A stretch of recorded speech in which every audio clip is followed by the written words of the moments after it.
This rainforest tree is actually running on dead animals.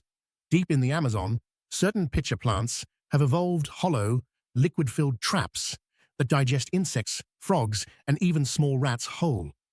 The plant absorbs the nitrogen from their decomposing bodies, nutrients almost completely absent from the thin, ancient soils of the rainforest floor. One large Nepenthes pitcher can hold up to 3.5 liters of digestive fluid, roughly the size of a wine bottle, and it never stops working. Some pitchers have been found with partially dissolved lizards inside them, still identifiable by their bones. The plant isn't waiting for sunlight to feed it. It built its own stomach instead. Drop a like and subscribe for an amazing Earth fact every single day.